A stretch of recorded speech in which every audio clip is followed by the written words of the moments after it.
고객의 거절을 기회로 만드는 변액보험 카운터펀치 최동호입니다. 자, 오늘의 주제 같이 한번 살펴보겠습니다. 오늘의 주제는 생소한 도로 표지판이에요. 자, 고객님의 거절 한번 살펴볼까요? 자신감 넘치시는 얼굴이에요. 많지는 않지만 나름대로 준비도 잘하고 있고 노후에 큰 어려움은 없을 것 같은데요. 예, 어떤 유형의 고객이세요? 준비를 잘하고 계시기 때문에 노후라든지 아니면 뭐 연금이라든지 이런 것에 대한 니즈가 굉장히 적은 그런 유형의 고객이에요. 자, 이런 고객님은 어떻게 응대하면 좋을까요?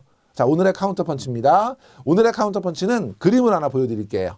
자, 고객님, 이 도로 표지판이 어떤 의미인지 혹시 알고 계신가요? 자, 어떤 의미인 것 같으세요? 지금 얼핏 보기에는 뭐 낭떠러지에 떨어지는 것 같기도 하고 그러네요. 자, 이 도로 표지판의 정체, 이 도로 표지판은요, 크레바스 주의 표지판이에요. 주로 빙하가 있는 나라들에 많이 세워져 있는 표지판인데요. 이 크레바스라고 하는 단어는요, 그림에서 보시는 것처럼 빙하가 갈라지면서 생긴 좁고 깊은 틈, 그걸 저희가 크레바스라고 부릅니다. 빙하는요, 여러분이 보시는 게 요만큼이면 수십 배가 바다 밑에 잠겨서 떠 있죠. 그러니까 이 빙하가 갈라져 있다 그러면 그 틈 끝이 보이지 않을 거예요. 탐험하시는 분들 사이에서는 안타깝지만 크레바스에 빠지시는 경우에 사망하는 경우도 굉장히 많거든요. 그럼 뜬금없이 왜 갑자기 크레바스냐? 최근에 금융권에서 사용하고 있는 신조어 중에서 은퇴 크레바스라는 용어가 있어요. 연관지어서 고객님께 설명드리기 위해서 크레바스를 저희가 강조한 것인데요. 자, 은퇴 크레바스는 두 가지의 큰 의미가 있습니다. 첫 번째 의미 살펴보면요. 첫 번째 직장에서 은퇴하고 연금 개시 연령에 도달하지 못한 소득 중단의 시기. 첫 번째 직장을 이제 은퇴하신 거예요. 그럼 바로 연금이 나오냐면 그렇지 않거든요. 개시 연령이 될 때까지 기다리셔야 돼요. 그럼 요 중간에는 소득이 중단되거든요. 이거에 대한 대비를 하지 않으면 크레바스에 빠질 수 있다는 의미에서 저희가 첫 번째 은퇴 크레바스는 소득 중단의 시기로 정의하고 있고요. 두 번째, 노후생활자금, 자녀의 대학교육자금, 자녀의 결혼자금 이런 목적 자금들이 집중되는 시기다라는 것인데요. 자, 사람마다 차이가 좀 있겠지만 저희가 일반적으로 은퇴하시고 연금 받기 전 요 나이가 몇 살 정도 될까요? 일반적인 경우에 저희가 60세로 한번 가정을 한번 해볼게요. 대부분의 가정에서 가장의 나이가 60세. 그러면 자녀분들의 나이가 어떻게 될까요? 결혼을 아무리 빨리 하시더라도 첫 번째 자녀는 30대 초반. 결혼을 늦게 하셨으면 20대 후반이 될 거거든요. 우리나라 대부분의 가정에서는 가장이 60에서 70세 사이에 첫 번째 자녀에 대한 결혼 비용을 부담을 하셔야 돼요. 첫 번째 자녀가 만약에 따님인 경우에는 혼수 몇 천만 원에서 보내면 되지만 아드님인 경우에는 어떻게 하죠? 예, 집은 고사하고요. 전세라도 방이라도 하나 얻어줘야 돼요. 여러분 사시는 동네에서요. 아파트는 비싸니까 아파트 말고요. 빌라로 한번 가볼게요. 우리 신혼방 빌라 조그만 거 전세 하나 얻어주려면 얼마쯤 들까요? 제가 수도권에 가서 강의하면서 전셋집 얼마 정도 할까요? 근데 어떤 분이 천 단위로 대답하세요. 6천만 원이요? 7천만 원이요? 그럼 어떻게 해야 돼요?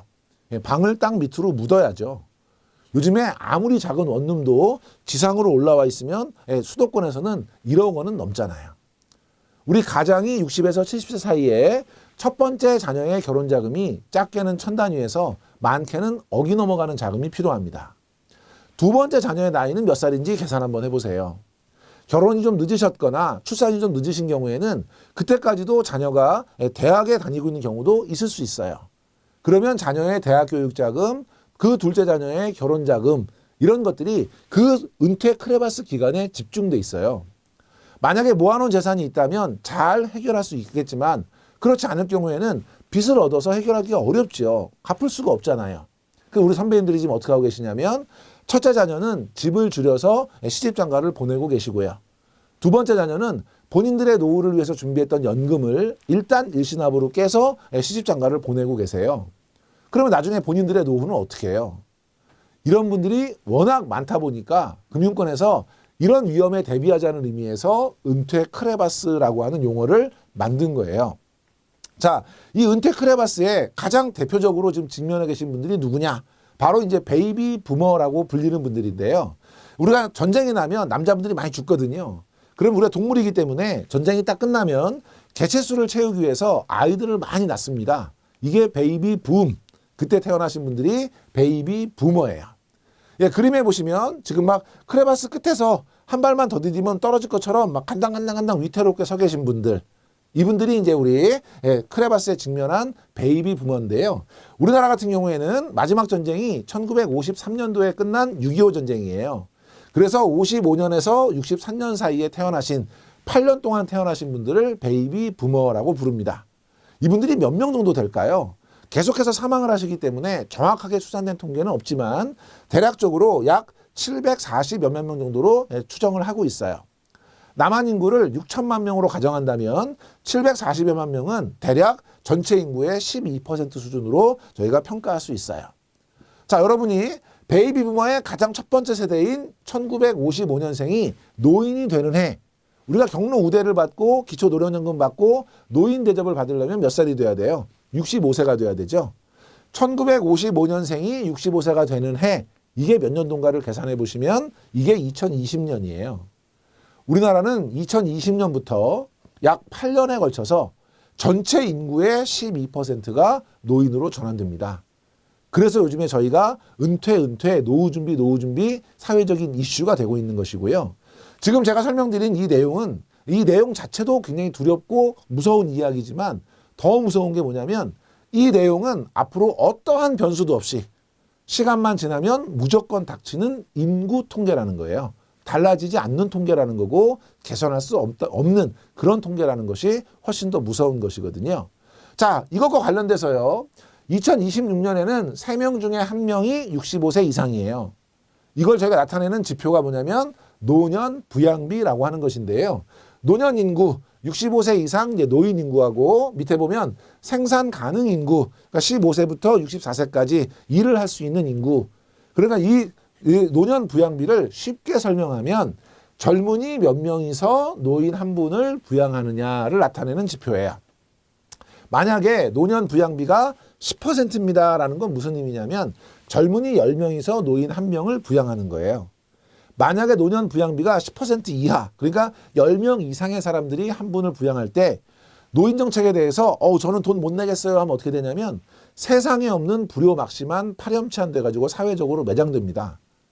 노년 부양비가 10% 이하일 때는요. 경로 우대, 효사상이 제일 중요하거든요. 그런데 이 노년 부양비가 20%가 되면요. 5명이 1명을 부양하는 거예요. 이때는 반대 의견을 갖고 있는 분들이 정정당당하게 100분 토론에 나가서 저는 못 주겠습니다 이야기를 합니다. 거기다가 아무도 돌을 던지지 못해요. 우리나라는 2017년 현재 노년 부양비가 19.6%예요. 20%에 육박하고 있거든요. 그래서 요즘에 저희가 신문지상에서 뉴스에서 어떤 뉴스를 볼 수 있냐면 도시철도공사에서 노인들이 타셔가지고 적자가 나서 운영을 못하겠다. 지금은 무료로 태워드리고 있지만 앞으로 50%는 받아야 되겠다. 이런 뉴스들을 내고 있어요. 거기다 아무도 돌을 던지지 못해요. 노년 부양비가 30%가 되면요. 30%. 3명이서 1명을 부양하는 거예요. 이때는요. 젊은이 3명이서 기초노령연금이 지금처럼 월 25만 원이라고 가정하면 젊은이 3명이서 벌어가지고 매월 25만 원씩 노인 한 분에게 드려야 돼요.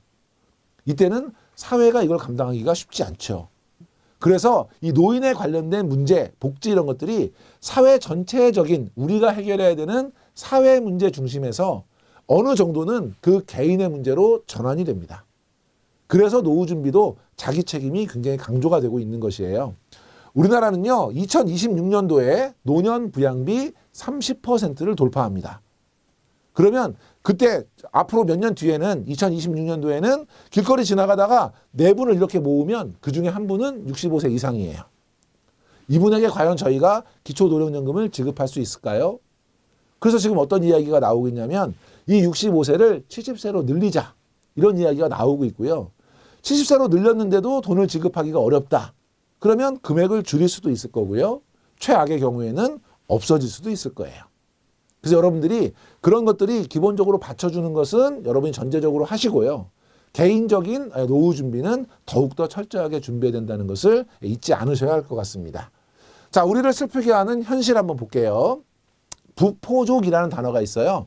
2017년 5월 8일 날 어버이날 MBC 뉴스데스크에서 소개한 요즘에 새로 만들어진 용어예요. 이게 뭐냐면 자녀에게 부양받기를 포기한 세대. 그래서 뉴스데스크에서는 뭐라고 설명했냐면 우리나라의 베이비 부머가 최초의 부포족이 될 것 같다라고 소개를 했어요.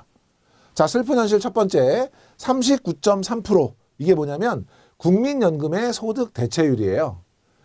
소득 대체율이라는 게 뭐냐면 국민연금을 내고 나중에 받을 때 내가 젊었을 때 소득의 몇 퍼센트 정도를 받느냐라는 거예요.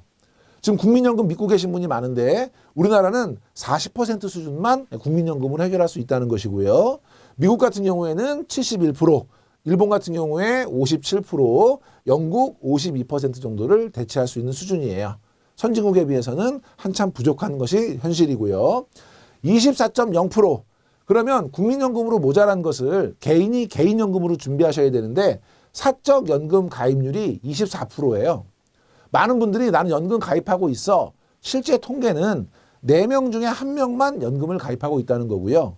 마찬가지로 미국의 경우에 47%, 일본의 경우에 35%, 영국의 경우에 43%. 우리는 상당히 부족한 수준이고요. 마지막에 45.7%. 그 결과가 뭐냐면 노인 빈곤율이에요. 이 노인 빈곤율은 OECD 평균이 12.5%인데 우리는 45.7%니까 거의 3.6배, 4배에 가까운 숫자로 빈곤한 노인이 많다는 것이고요. 노인 2명 중에 1분은 빈곤 상태에 해당된다는 거죠.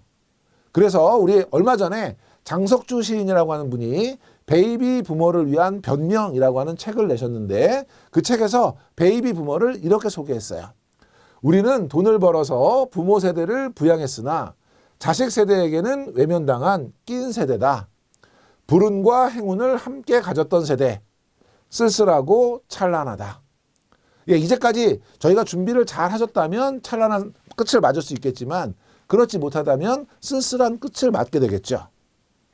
준비가 잘 되어 있다고 안심하시고 노후 준비에 대해서 니즈가 없는 고객이라 하더라도 이런 여러 가지 부분들을 같이 고려하면서 크레바스에 대한 대비라든지 아니면 조금 전에 설명드렸던 것 같이 여러 가지 베이비 부모들의 현황이라든지 이런 것들을 보여주면서 좀 생각을 좀 바꾸실 수 있도록 유도해보는 이런 것들이 굉장히 필요해 보입니다.